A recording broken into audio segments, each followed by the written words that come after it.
अल्हम्दुलिल्लाहिल हन्नानिल mannan अल्लज़ी ख़लक़ल इंसान व अल्लमहुल बयान वस्सलातु वस्सलामु अला रसूलिही सय्यिदिल इंसी वल जान व अला आलिही व अस्हाबिही ज़विल खैर वल इहसान अम्मा बअद फ़अऊज़ु बिल्लाहि मिनश शैतानिर रजीम बिस्मिल्लाहिर रहमानिर रहीम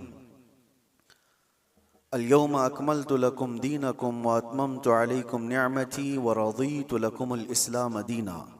सदक़ल्लाहु मौलाना अज़ीम। बारगाह रिसालत मुआब सल्लल्लाहु अलैहि वसल्लम में दुरूद पाक का हदिया पेश करें। अल्लाहुम्मा सल्लि अला सय्यिदिना मुहम्मदिन मअदनिल जूदि वल करम व आलिहि व अस्हाबिहिल किराम व इब्निहिल करीम व बारिक व सल्लिम सलातन दाइमतन सरमदन अबदा। अल्लाह अज़्ज़ा व जल का महबूब और प्यारा दीन इस्लाम, जिसके मुतालिक कुरान में अल्लाह फरमाता है मैं तुम्हें इस्लाम देकर राज़ी हुआ। एक ऐसा निज़ाम हमें दिया गया जिसमें कोई शोशा खाली नहीं छोड़ा गया, किसी भी बाब का, किसी भी हिस्से का, ज़िंदगी के किसी गोशे को तशना नहीं छोड़ा गया है। आज मैं चंद अहम बातें आपके सामने रखता हूँ कंपैरिजन के तौर पर कि दुनिया जब से आबाद है जंगों का एक सिलसिला चलता रहा है, इंसानों में आपस में लड़ाइयाँ होती रही हैं, लेकिन तारीख उठाकर देखें तो तकरीबन सारी लड़ाइयों के पीछे जो रीज़न है, जो सबब है, जंग किस मकसद से हुआ करती थी, तो उन मकासद में अगर आप गौर करेंगे तो सबका एक हासिल हुआ करता था, तख्त को हासिल करना, हुकूमत को हासिल करना, या माल हासिल करना, या हसीन औरतों को गुलाम बनाना, बांदी बनाना। ये दुनिया का निज़ाम रहा है, इसीलिए जंगें हुआ करती थी। या अगर ये चीज़ें ना हों तो फिर इंसान की जो अंदर की गैरत है, तकब्बुर है, गुरूर है, वो चीज़ उसे जंग करने पर आमादा करती थी। बस यही रीज़न है, बाकी कुछ नहीं मिलेगा आपको। एक कबीले की दूसरे कबीले से, एक ख़ानदान की दूसरे ख़ानदान से, एक मुल्क की दूसरे मुल्क से लड़ाइयाँ हैं, तो उन लड़ाइयों में, उन जंगों में आप रीज़न तलाश करेंगे सबब के किस बुनियाद पर है। तो या तो वो ज़मीन का हासिल करना है, टुकड़े को हासिल करना है, या तो फिर उस इलाके के ज़रख़ीज़ हिस्सों के ऊपर अपना कब्ज़ा जमाना है, या तो फिर वहाँ के लोगों को ग़ुलाम बनाकर अपने अंडर में रखना है। यही सारी चीज़ें हैं पूरी दुनिया में, पहले से यही चलता आ रहा है। और लगभग आज भी अगर आप दुनिया पर नजर डालेंगे तो यहाँ पर भी जंगों का एक मकसद यही दिखेगा आपको। हाँ, या तो फिर कोई अपने आप को दादा कहे, बाबा कहे, कोई अपने आप को सुपर पावर कहे, और उसके बाद फिर दूसरों को मनवाने की बात कहे कि मेरी हर बात तुम्हें माननी पड़ेगी। दूसरा नहीं मानेगा, अगर आंख भी दिखाया तो फिर जंग हो जाएगी। अगर वो कमजोर है, गरीब है, तो फिर जंग हो जाएगी। लेकिन यहां पर भी मकसद जंग का यही है। पूरी दुनिया में तन्हा इस्लाम के मुतालिक मैं आपको बताऊं, इस्लाम में जो जंगें हुई, गज़वात हुए सहाबा के और दूसरों के दरमियान, वहां क्या मकसद रहा, क्या रीजन रहा। हज़रत रबिया बिन आमिर रज़ी अल्लाह तआला अन्हु हुज़ूर सल्लल्लाहु तआला अलैहि वसल्लम के तर्जुमान हैं, एम्बेसडर हैं। जब वो ईरान में गए थे वहाँ के बादशाह के पास पैगाम लेकर इस्लाम का, तो आपसे पूछा गया था कि आप लोग क्यों ये पैगाम पहुँचाना चाहते हैं हर जगह, और क्यों लड़ना चाहते हो या मुकाबला करना चाहते हो। आपने कहा हमारे आका सल्लल्लाहु तआला अलैहि वसल्लम का फरमान आलीशान है, ला ततमन्नौ लिक़ा अदुव्विकुम, दुश्मन से मुठभेड़ होने की, जंग करने की तमन्ना भी मत करो, जंग करने की ख्वाहिश मत रखो। लेकिन हम पैगाम अमन और पैगाम इस्लाम फैलाते हैं, इसलिए अब रीज़न सुनो, सबब सुनो, इस्लाम किस लिए फैला। हज़रत रबिया बिन आमिर कहते हैं कि हमारा सिर्फ एक मकसद है कि इंसानों को इंसानों की गुलामी से निकालकर खालिक की बंदगी में लगा दें, अल्लाह की बंदगी में और उसकी इबादत में लगा दें। हमारा मकसद ये है इंसान इंसान का गुलाम ना रहे। हर दौर में यही चलता आ रहा है। और आप शुरू के दिनों में जो गुलामों के मामलात इस्लाम के मसाइल में भी अगर पढ़ते हैं तो यूँ नहीं है कि इस्लाम ने गुलामी को बढ़ावा दिया है, बल्कि इस्लाम धीरे धीरे धीरे गुलामी को ख़त्म कर दिया। अरे तुमने कसम का अगर खा लिया, कसम खा लिया और उसको तोड़ दिया तो कफारे में गुलाम आज़ाद करना है, रोज़ा उसके कफारा है, उसमें गुलाम आज़ाद करने हैं, ज़िहार है उसमें गुलाम, कई ऐसी चीज़ें हैं, गलती तुम कर रहे हो लेकिन गुलाम को आज़ाद करना है। ये सिस्टम क्यों बनाया गया था? ये सिस्टम इसलिए कि गुलामी का दौर ख़त्म हो जाए। और इस्लाम ने जो कुछ भी गज़वात हुए, जंगें हुई, वो सिर्फ और सिर्फ अल्लाह तबारक व तआला की ज़मीन पर उसके अहकाम के निफाज के लिए।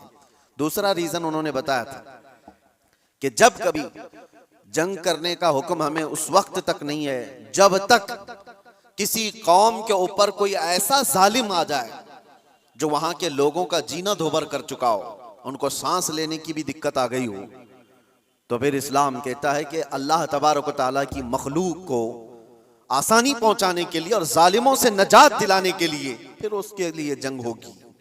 तो जंगों का जो रीजन है, वो मकसद है, वो अल्लाह तबारक व तआला की जमीन को फसाद से साफ करने के लिए ही सिर्फ एक रीजन आपको मिलता है, ये इस्लाम में। बाकी दूसरी जगह आप जहां पर भी देखेंगे, दूसरे मुल्क पर, दूसरी कौम पर हमला करना है तो वहां के माल को लूटना है, वहां की जमीन को हासिल करना है, वहां की बादशाहत को लेना है, वहां के इलाकों पर अपना कब्जा जमाना है। अगर इलाकों पर कब्जा जमाना ही होता हर जंग करने के बाद, तो आपको मैं बताऊं, खालिद बिन वलीद ने 125 जंगें लड़ी, 125 जंगें लड़ी और कई इलाके फतह किए।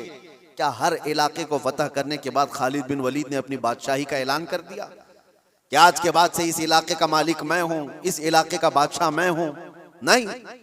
पूरी तारीख उठा करके आप देखें, कितने ऐसे सहाबा हैं जिनको सिपह सालार बना करके भेजा गया, उन्होंने इलाके के इलाके फतह किए, लेकिन अपनी बादशाही का ऐलान उन्होंने नहीं किया, बल्कि हमेशा से यूं ऐलान किया कि मैं रसूलुल्लाह सल्लल्लाहु तआला अलैहि वसल्लम के गुलामों का एक अदना गुलाम और अमन के लिए, इस जमीन को फसाद से साफ करने के लिए मैं यहां पर आया हूं।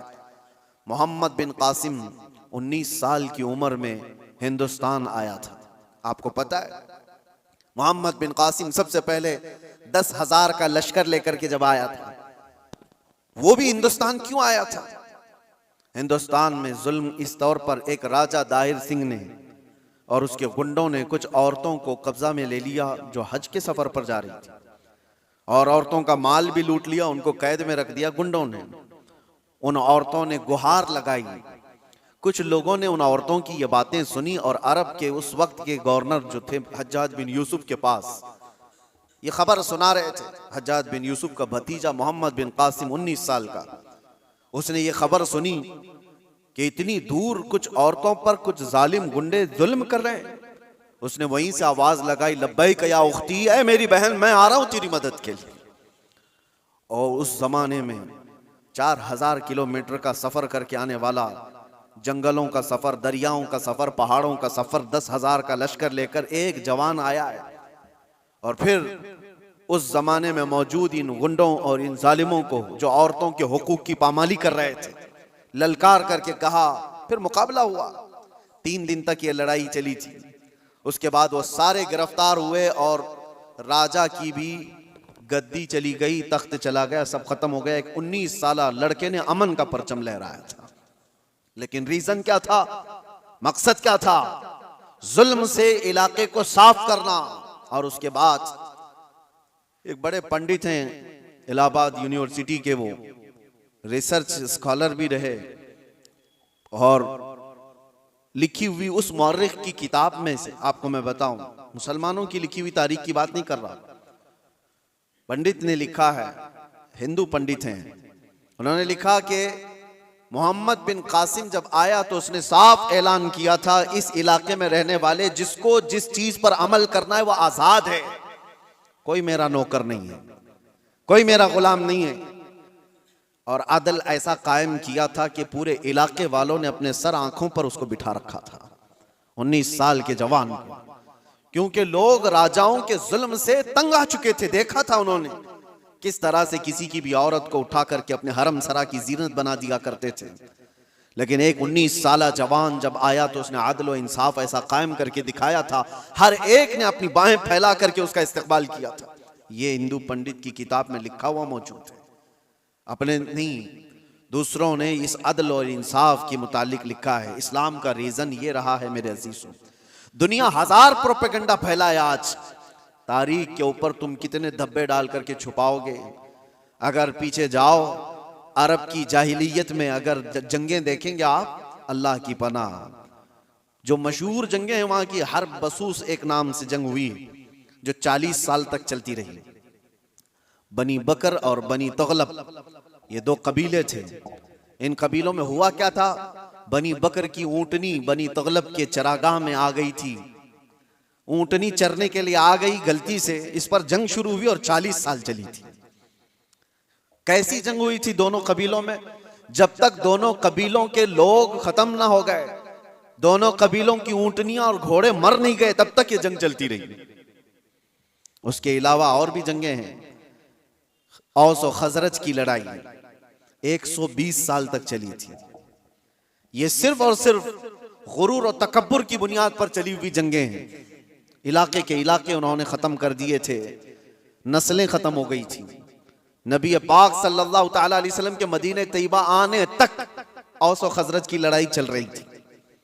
और अगर आप ये कहें ये अरबों की जहालत और इनकी निहायत ही बदमाशी का हाल होगा, तो ऐसा नहीं है मेरे अजीजों। उस जमाने में ईरान का भी वही हाल था, रोम का भी वही हाल था। जब ये किसी इलाके पर काबिज होते, आपको पता है कि एक ईरानी बादशाह ने फिलिस्तीन पर हमला किया था तो 1,40,000 फिलिस्तीनियों को ज़बह कर दिया था।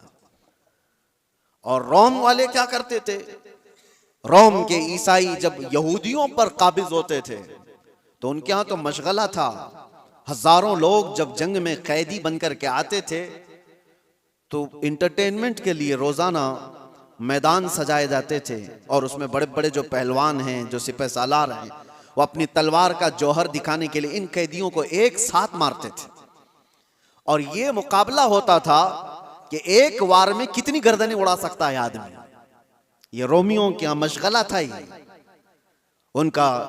जब यहूदियों को कब्जे में ले लेते थे या कैदी बनाकर लाते थे तो एक एक तलवार के वार पर 10-10 लोगों की गर्दनें उड़ाना वो समझते थे बहादुरी का जौहर है। और कहीं पर उनको इस चीज का कोई अफसोस नहीं कि इंसान किस तरह काटे जाते हैं। एक तो आपको मैं बताऊं, बहुत मशहूर एक शख्स है जिसको डार्लिंग ऑफ ह्यूमन रेस कहा जाता है। तारीख में आप पढ़ लेना, इसने क्या किया है, तकरीबन 60,000 के करीब यहूदियों को कब्जे में लेकर एक बहुत बड़े इलाके में उनको बांध दिया और जंगल के खतरनाक दरिंदे ला करके उनके ऊपर छोड़ दिए गए थे। वो नोच नोच करके खाते थे और ये लोग तमाशा देख देख कर तालियां बजाते थे। ये इंसानों की जिंदगियों के साथ जो तमाशे होते रहते थे, ये ईगो, ये उनका तकब्बुर, ये उनका गुरूर, किसी मफतूह कौम पर, मगलूब कौम पर वो अपने गुस्से की तमाम चीजें निकाल दिया करते थे। जब कभी किसी पर काबिज हुए, बैतुल मुकद्दस को कितनी मर्तबा खून में नहलाया गया आपको पता है। टाइटस के जमाने में पूरे फिलिस्तीन में ऐसी जंग हुई थी कि घोड़ों के टाप पूरे खून से भर जाया करते थे। जब भी घोड़ा किसी भी गली में जाए खून के बगैर नहीं आता था। ये सब तारीख महफूज है, हमारी लिखी हुई नहीं। ये गैर मुस्लिमों की लिखी हुई तारीखें मौजूद हैं जिन्होंने पूरी दुनिया में क्या तमाशे बनाए। और एक तरफ इस्लाम के खिलाफ प्रोपेगेंडा फैलाने वाले, उनको मैं दावत देता हूं, आओ मुताला करो, आओ मुताला करो। किसी भी जंग को छेड़ा नहीं गया था। हुजूर पाक सल्लल्लाहु ताला अलैहि वसल्लम के जमाने पाक में जितने गज़वात हुए थे, वो जितनी भी जंगें हुई वो इस फार्मूले पर हुई हैं, छेड़ो मत, लेकिन छेड़े कोई तो छोड़ो मत। यही फार्मूले पर जंगें हुई हैं। बद्र में मेरे आका सल्लल्लाहु अलैहि वसल्लम तशरीफ ले गए। क्या बद्र को जबरदस्ती लड़ने के लिए बुलाया गया था? नाफिज की गई थी मुसलमानों पर। ओहद मदीने में हुई है। कुफारे मक्का वहां से पूरे कबीले लेकर के आए थे मदीने पर हमला करने के लिए। तो जंगे ओहद मदीने के बाहर हुई। जंगे खंदक कहां हुई? 12,000 कुफार मुशरिकीन आए थे हुजूर पाक सल्लल्लाहु अलैहि वसल्लम और सहाबा से लड़ने के लिए। और कहां पर? मदीने के बाहर ही लड़ाई हुई। गए नहीं थे, मदीने के आसपास हुई। ये सब जंगों के बाद, हर जंग का रीजन मैं आपको बताऊं, लेकिन जंगों के भी उसूल होते हैं। लेकिन दुनिया ये सिर्फ उसूल बताने के लिए कहती है, आज उस पर अमल कोई नहीं करता, अमल कोई नहीं करता। आप क्या समझते हैं ये जुल्म और बर्बरियत जो कुछ भी दुनिया में हुई किसी खास कौम के साथ है? सब कौमें इसमें मुलव्विस हैं, सब कौमें मुलव्विस हैं। हमारे यहाँ की कौमों के मुतालिक भी तारीख में आपको बताओ, हिंदुस्तान में भी क्या क्या होता रहा, कितनी बड़ी बड़ी जंगें हुई और कितने लोगों का कत्ले आम हुआ। राजाओं के, महाराजाओं के तख्त हासिल करने के लिए एक दूसरे की लड़ाइयों में कितने गिरजाघर तोड़े गए, कितने मंदिरों को तोड़ा गया, कितने माबदों को तोड़ा गया। ये सब चीजें तारीख में मौजूद है। लेकिन दुनिया इन सब से आंख बंद करके एक तरफ टारगेट की हुई है, सिर्फ इस्लाम, जबकि सबकी तारीखें भरी हुई। आपको अगर तारीख पढ़ना है तो आप उठा करके देखें किस राजे ने अपने तख्त बिछाने के लिए कितने लोगों को उस तख्त के नीचे दबाया है। आपको पता है ये जो पिरामिड्स बने थे उसके मुतालिक भी यही कहा जाता है, अहरामात मिस्र फराइना ने, वहां पर वो एक एक पत्थर पता नहीं कितने हजार किलो का है, इस तरह से वो जो बनाए गए उसमें हजारों ने लाखों लोगों की लाशें खत्म हो गई हैं, कितने लाखों लोग मर गए उसमें। बादशाहों का निजाम यही रहा है, अपने हुसूल के लिए, अपने जाह के लिए, अपनी तलब के लिए इंसानों का कत्लेआम किया है, इंसानों का कत्लेआम किया। और जो वर्ल्ड वार फर्स्ट और वर्ल्ड वार सेकंड जो हुई इसकी भी तारीख उठा करके आप पढ़ो, किस लिए जंगें हुई आपस में। ये तो ज्यादा दूर नहीं है ना, 1920 1940 के बीच में, ये ज्यादा दूर नहीं है, अभी 100 साल पहले की बात आपको बता रहा हूं।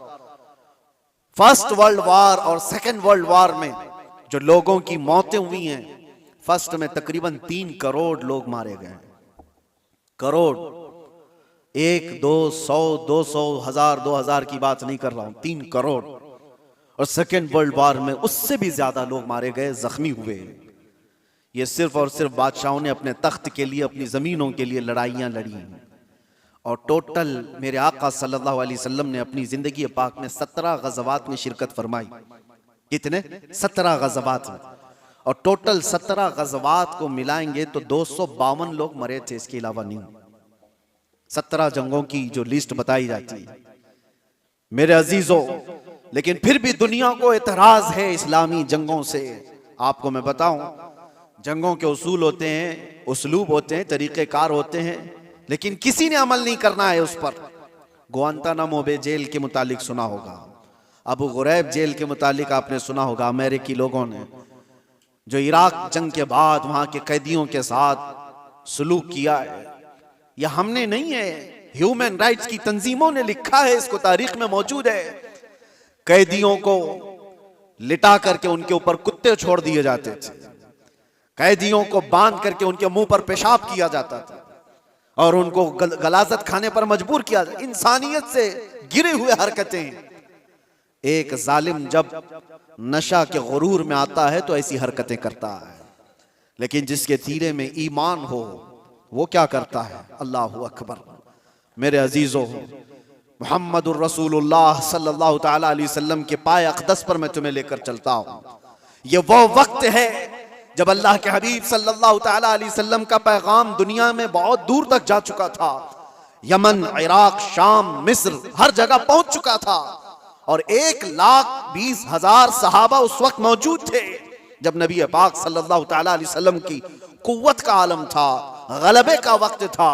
मक्का भी फतह हो चुका था, मदीने के आसपास का इलाका इस्लाम के परचम से लहरा रहा था। ये वो दौर की बात नहीं कर रहा हूं मैं जब कुफारे मक्का से बच करके रहना पड़ता था, छुप करके तबलीग करनी पड़ती थी, उस दौर की बात नहीं कर रहा हूं, गलबे के वक्त की बात कर रहा हूं। ये हुजूर पाक की जाहिरी जिंदगी का आखिरी साल है जब मेरे आका सल्लल्लाहु अलैहि वसल्लम हज करके वापस तशरीफ लाए थे और बीमार थे। उस वक्त जब नबी करम सल्लल्लाहु तआला अलैहि वसल्लम के नाम का चर्चा कैसर और किसरा के जिस्मों में कपकपी तारी कर देता था, हजारों फौजें थरथराती थी, गलबे का वक्त था। उस वक्त नबी पाक सल्लल्लाहु अलैहि वसल्लम मस्जिद नबवी शरीफ में बैठे हैं और अपने सहाबा से कहते हैं, कोई है इसमें जिस पर मेरा कोई हक बाकी है तो मुझसे ले सकता है? कोई है जिस पर मेरा कोई हक बाकी है तो वो सवाल करे, मैं देने को तैयार हूं। मेरे अजीजों, कौन कहेगा ये? गलबे के वक्त, ताकत के वक्त जब पावर में आ जाए कोई पूछ करके दिखाए किसी पर कुछ बाकी है तो ये रसूलुल्लाह की शान है। और ऐसा नहीं मेरे अजीजों के ये जुमले हैं जो आज के जलील सियासी लोगों के होते हैं। हुजूर ने जब ये फरमाया तो एक सहाबी खड़े हो गए, कहा मेरा आपके ऊपर एक हक बाकी है, आपके ऊपर मेरा एक हक बाकी है या रसूल अल्लाह। सबकी गर्दनें ऊंची हो गई, देखते रह गए उनको कौन है ये। हुजूर पाक सल्लल्लाहु अलैहि वसल्लम ने उनसे कहा आगे आओ, तुम्हारा जो हक है वो बताओ। हजरत उमर तो तलवार निकाल ली थी कि रसूलुल्लाह सल्लल्लाहु अलैहि वसल्लम की बारगाह में ऐसी बुलंद जुबान किसकी है। लेकिन उस साहबी ने कहा एक मर्तबा जंग में जा रहे थे, सफों की तरतीब दे रहे थे, मैं थोड़ा सा आगे आ गया था, आपने छड़ी से मुझे मारा था, मैं वो बदला लेना चाहता हूं। अल्लाह अकबर। हक इतना भी होता है मेरे अजीजों। हालांकि कायदे अमनो इस्लाम और बानिए इस्लाम है मेरे आका सल्लल्लाहु अलैहि वसल्लम। मेरे अजीजों, अगर कोई उस्ताद अपने शागिर्दों को तरतीब देने के लिए कोई बात कर रहा हो, लेकिन उसको भी साहबी ने कहा यह हक है मेरा आपके ऊपर, हुजूर ने फरमाया ठीक है आ जाओ। ये नहीं फरमाया कि भरे मजमे में क्या तू मुझसे बदला ले लेगा। हुजूर ने फरमाया आ जाओ, और अपने आप को पेश कर दिया कि तुम भी मुझसे बदला ले सकते हो। लेकिन उस साहबी ने कहा, सब की आंखें फटी थी, देख रहे थे कि क्या मंजर है। लेकिन उस साहबी ने कहा या रसूल अल्लाह, जिस वक्त आपने मुझे मारा था मैं सिर्फ तहबंद पहना था, जिस्म पर मेरे कुछ भी नहीं था, कुर्ता नहीं था, सिर्फ मैं तहबंद पहना हुआ था, ऊपर से जिस्म मेरा खुला था। और मैं ये चाहता हूं कि बदला उस हालत में ही लूं कि आप भी अपना जुब्बा उतार दीजिए, आप भी अपने तहबंद में रहिए। नबी पाक सल्लल्लाहु अलैहि वसल्लम ने चूं चिरा कुछ भी नहीं फरमाया, अपना जुब्बा उतार दिया।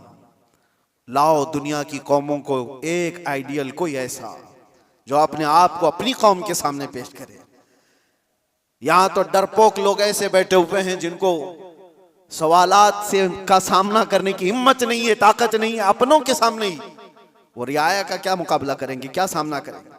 नबी पाक सल्लल्लाहु अलैहि वसल्लम ने अपना जुब्बा पाक उठाया, उस सहाबी ने आकर हुजूर के दोनों कंधों के बीच जो मोहरे नबुव्वत थी उसको बोसा ले लिया। हुजूर के दो शानों के बीच में मोहरे नबुव्वत थी जिसकी चमक सूरज से ज्यादा थी।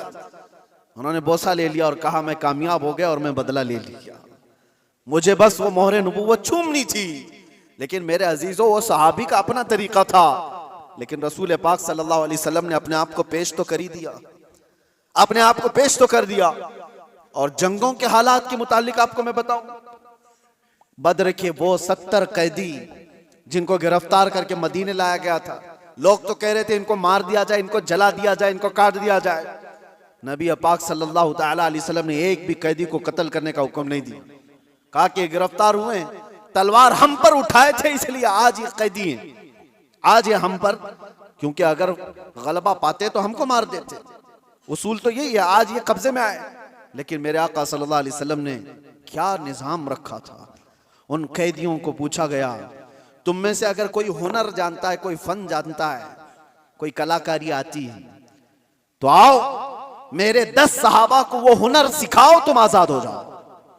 ये दुनिया में पहला ऐसा मंजर है कि जंग में कैदी जो गिरफ्तार होकर के आए उनको ये ऑप्शन रखा गया, माल नहीं है तुम्हारे पास फिदिया देने के लिए, कुछ नहीं है, लेकिन कोई हुनर जानते हो तो 10 सहाबा को वो हुनर सिखाओ, तुम आजाद हो जाओ। है कोई दुनिया में इस तरह आजाद करने वाला, मुझे बताओ। जिंदगियां सड़ गई मेरे अजीजों। मैं जानता हूं कुछ ऐसे लोगों को जो 40-40 साल तक कैद में रहे, लेकिन किसी को उन पर रहम नहीं, जिंदगियां खत्म हो गई।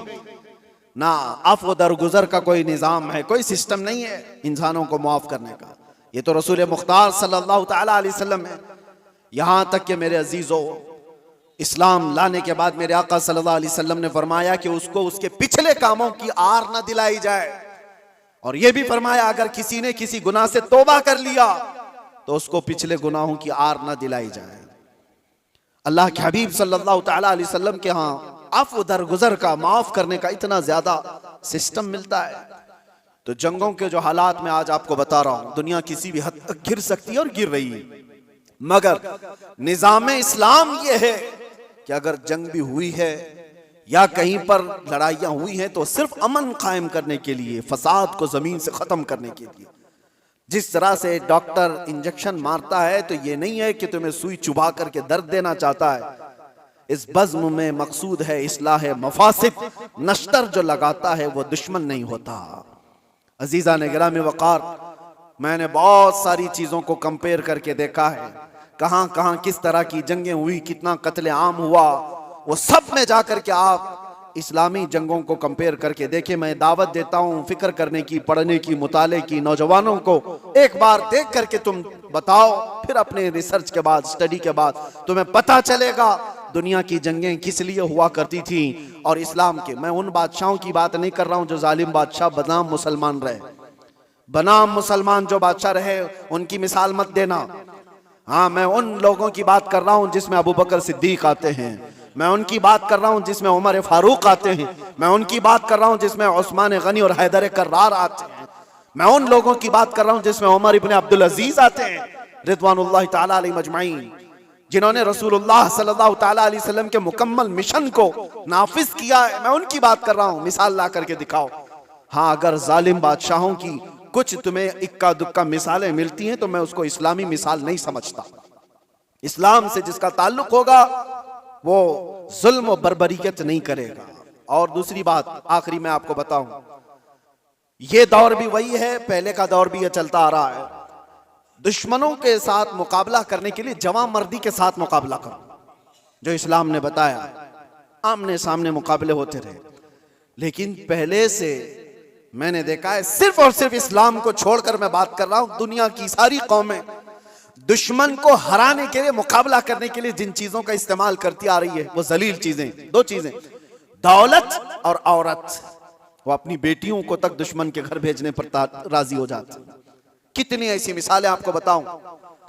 लेकिन इस्लाम ने कभी इस चीज को न जायज करार दिया और न ही कभी ऐसे काम को प्रमोट किया कि कोई अपनी बेटी क्या, अपने गुलाम की बेटी को भी किसी दुश्मन के घर की जीनत बनने नहीं दे सकता, चाहे वो जंग के हालात में क्यों ना हो। जंग के हालात में क्यों ना हो। सुल्तान सलाहुद्दीन अय्यूबी के कितने सिपह सालारों को खरीदने के लिए सलीबियों ने अपनी बेटियां भेजी, कितनी बेटियां भेजी। वो वफादार खवातीन आती थी उनकी, और यहां पर बरगला करके अपने दामे फरेब में फंसाने के लिए हर मुमकिन कोशिश करती रही।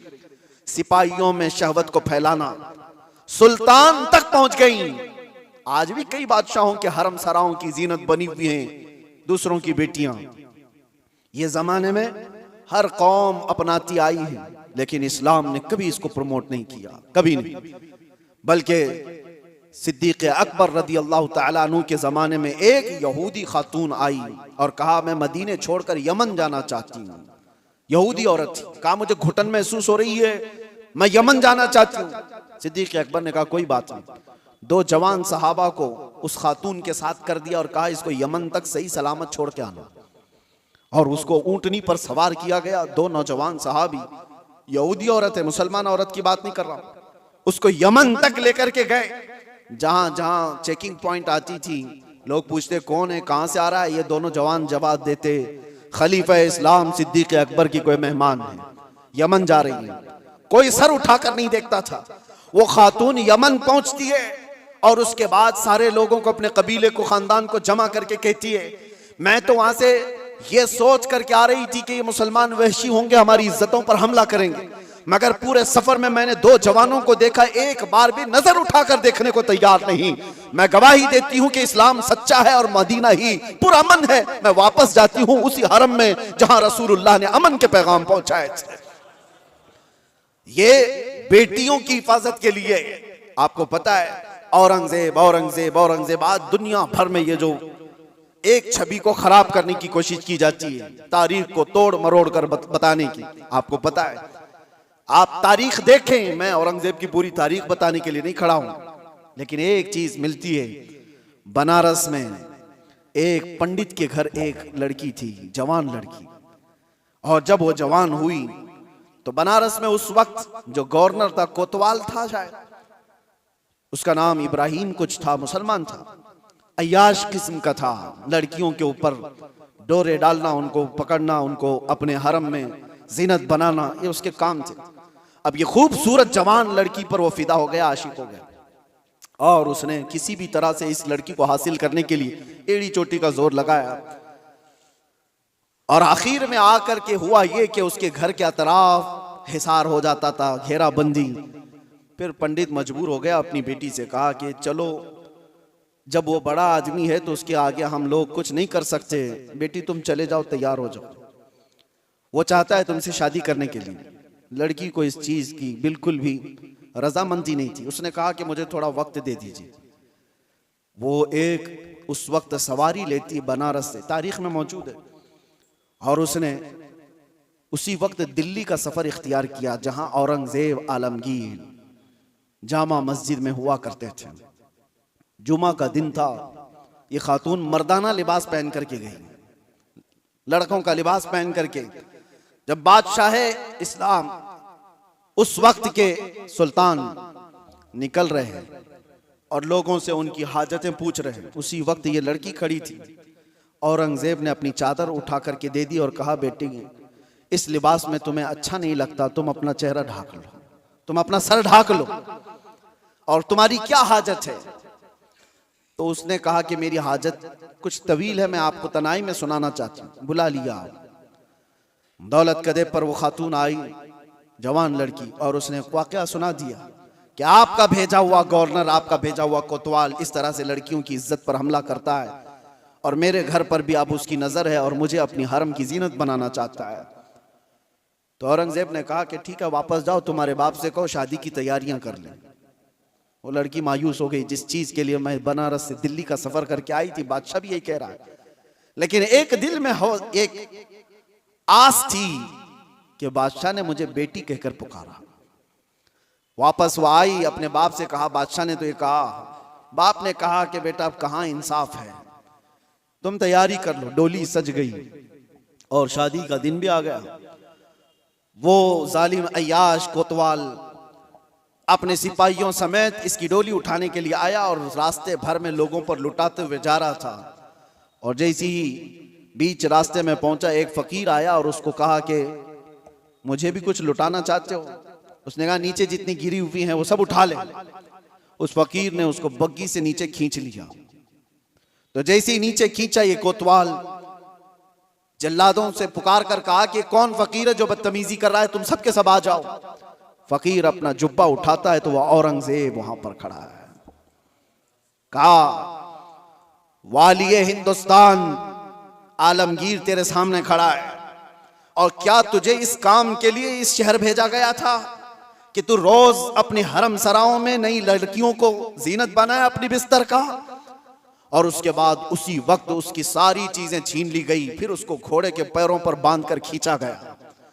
उस लड़की की बारात जो निकली थी, बगैर किसी छूत के, बगैर किसी छुए, इज्जत के साथ डोली को वापस उसके घर पहुंचाया गया और उसको कैद में जल्लादों के हवाले कर दिया गया, कोतवाल को, जो जालिम था, अय्याश था। अब जब लड़की बाहर आई तो उसने औरंगजेब से कहा, मेरे घर चले। घर आए, या आपको तारीख की सच्चाइयां मैं बता रहा हूं। औरंगजेब ने जाते ही कहा कि मुझे 2 रकात नमाज पढ़ने दे दो। 2 रकात नमाज पढ़ने के लिए, ये किसी और का घर नहीं, एक पंडित का घर है। नमाज पढ़ने के लिए जगह दी, नमाज पढ़ा। औरंगजेब ने कहा, फौरन मुझे पानी दो, शिद्दत की प्यास लगी है। पानी ला करके दिया गया घर से। औरंगजेब ने पानी पिया। उसके बाद जानते हो, आंखें खोल कर देखी और कहा, जिस दिन इस बेटी ने मुझे दिल्ली में आकर अपना किस्सा सुनाया था, उस दिन से अभी तक एक कतरा पानी मैंने हलक में नहीं डाला। मैंने तय कर लिया था जब तक इसको इंसाफ ना मिले मैं पानी नहीं पीऊंगा।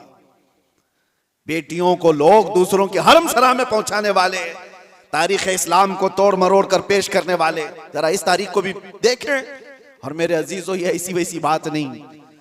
उस पंडित ने बादशाह औरंगजेब के इस एहसान को याद रखकर उस इलाके को, उस जगह को जहां उसने सजदा किया था, बादशाह ने हमेशा के लिए मस्जिद तामीर कर दी। ये तारीख में मौजूद है।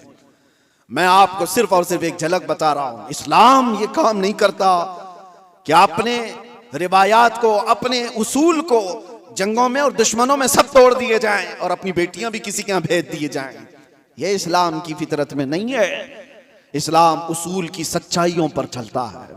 अजीज़ान गिराम वक़ार, अल्लाह तबारक व तआला हम सबको कहने सुनने से ज्यादा अमल की तौफीक अता फरमाए और रब तबारक व तआला इस्लाम की सच्चाइयों को हमें खुलकर इजहार करने और बयान करने की तौफीक अता फरमाए। मौला करीम ईमान पर जिंदा रखे और ईमान पर हमारा खात्मा अता फरमाए। व आखिर दावाना अनिल हम्दुलिल्लाहि रब्बिल आलमीन। अस्सलामु अलैकुम।